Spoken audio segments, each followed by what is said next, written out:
کر لیں ذرا پیسہ کہ جو بھارت ہے اس کی طرف سے جو رپورٹس آ رہی ہیں وہ یہ کہ انہوں نے 30 لاکھ بیرل تیل جو ہے وہ خریدا ہے رشیا سے. اب رشیا نے ان کو جو ہے یہ کہا تھا کہ ہم آپ کو کنسیشن پہ دیں. اب ظاہر آپ جانتے ہیں کہ انڈیا اور رشیا کے جو تعلقات ہیں وہ بڑے بہترین ہیں. اچھا رشیا پر پابندیاں لگ چکی ہیں اور جو کنٹریز ہیں وہ بھی ان سے سچ اس طریقے سے ٹریڈ نہیں کرتی. جب جو وائٹ ہاؤس ہماری آپ کی جو آئی ایم ایف کی فیسلٹی تھی اس میں سے ہم آپ کی جو آخری قسط ہے شاید وہ نہ دے سکیں. اور کیونکہ ہمیں ذرا یہ ایکسپلین کریں کہ جو پرائم منسٹر صاحب نے ریلیف پیکج دیا عوام کو وہ کس چکر میں دیا آپ نے؟ اچھا مزے کی بات یہ ہے کہ وہ بات تو سمجھ آتی ہے کہ جی پرائم منسٹر کے پاس جب پیسہ کوئی نہیں بھارت ہے وہ روسی تیل خرید رہا ہے تو اس حوالے سے امریکہ جو ہے وہ روس پر جو پابندیاں لگائی ہیں اس میں آپ کیا کہیں گی کہ کیا یہ اس کی خلاف ورزی ہے, وائلیشن ہے اس کی؟ تو اس پہ ان کا کہنا تھا کہ رشیا پر پابندیوں کی یہ خلاف ورزی نہیں ہے. ہم نہیں سمجھتے ایسا. ہاں یہ ضرور ہے کہ بھارت کو یہ سوچنا چاہیے کہ اس وقت وہ یہ سوچے کہ تاریخ کی کتابوں میں وہ کہاں پر کھڑا ہوگا جب وہ جو ہے رشیا اور یوکرین کی بات کی جائے. تو اگر پاکستان میں جب پرائم منسٹر کے پاس فنڈ کوئی نہیں ہے, جب آئی ایم ایف جو ہے وہ سمجھتی ہے کہ انہوں نے پیسہ اکٹھا کوئی نہیں کیا, تو آپ کیسے یہ کہہ سکتے ہیں؟ مطلب آپ کے پاس کیا وجہ رہ جاتی ہے کہ آپ پیٹرول کی قیمت کم کریں, آپ ڈیزل کی قیمت کم کریں کیونکہ آپ کو پتا تھا آپ کے خلاف نو کانفیڈنس موشن آ رہا ہے, کیونکہ آپ کو پتا تھا کہ آپ کے خلاف ماحول بنے گا تو لوگوں کو میں بتاؤں گا کہ جناب عمران خان جو ہے وہ عمران خان ہی کی بات کی جائے. تو اگر پاکستان نے گندم لینے کی بات سوچی تھی, مطلب یہ کہ ویٹ لینے کی بات سوچی تھی, تو پاکستان بھی اگر ویٹ لے گا اس کو بھی منع نہیں کیا جائے گا, اس کے اوپر بھی ایسا کوئی سوال نہیں اٹھایا جائے گا. کیا آپ ایسا سمجھتے ہیں؟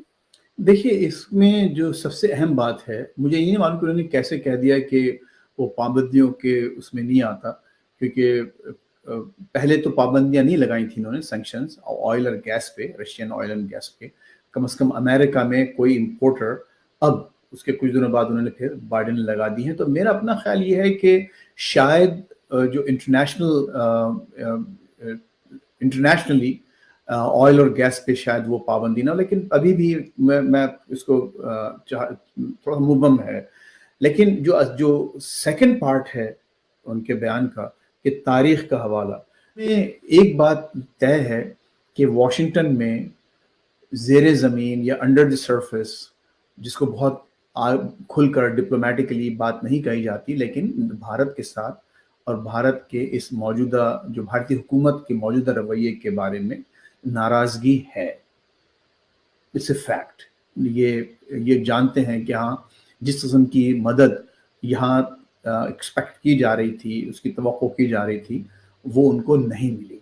اور اس پہ نہ صرف ڈس اپوائنٹمنٹ ہے بلکہ اینگر یعنی غم و غصہ بھی ہے.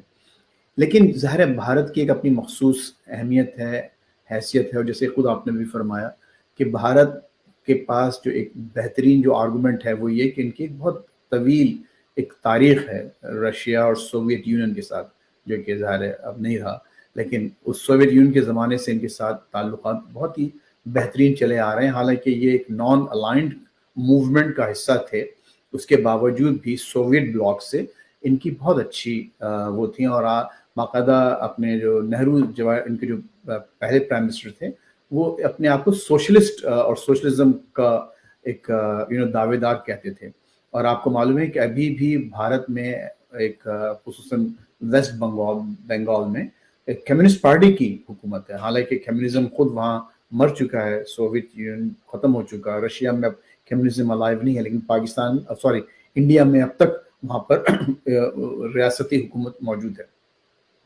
تو ہیونگ سیڈ دس, ٹھیک ہے اس پوری ہسٹری کو یہاں سمجھا جاتا ہے, لیکن اس کی جو بھارت کی جو ایک اپنی مخصوص ایک حیثیت ہے, اور اس سے سب سے بڑھ کر امریکہ میں امریکہ کی جو پالیسی ساز حلقے ہیں, اکیڈیمیا ہے, میڈیا ہے, اس میں بھارت کا بہت زیادہ اثر و نفوذ ہے.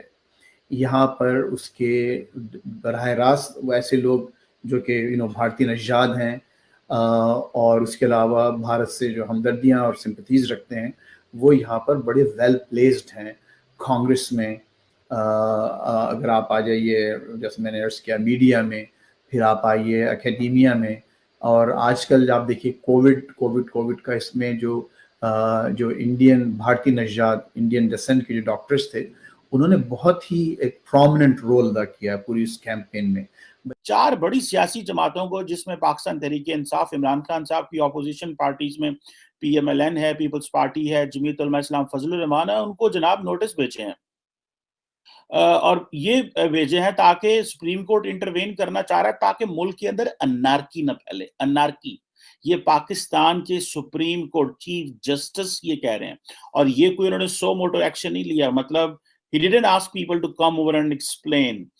اس کے اوپر ظاہری بات ہے کہ یہ جو سپریم کورٹ بار ایسوسی ایشن ہے انہوں نے بیسیکلی کہا ہے کہ جو آپ انٹروین کریں تاکہ ملک جو ہے وہ انارکی کی طرف نہ پھیلے. سپریم کورٹ بار ایسوسی ایشن ظاہری بات ہے کنسرنڈ ہے پاکستان کی اکانومی کی پولیٹیکل سچویشن کے حوالے سے.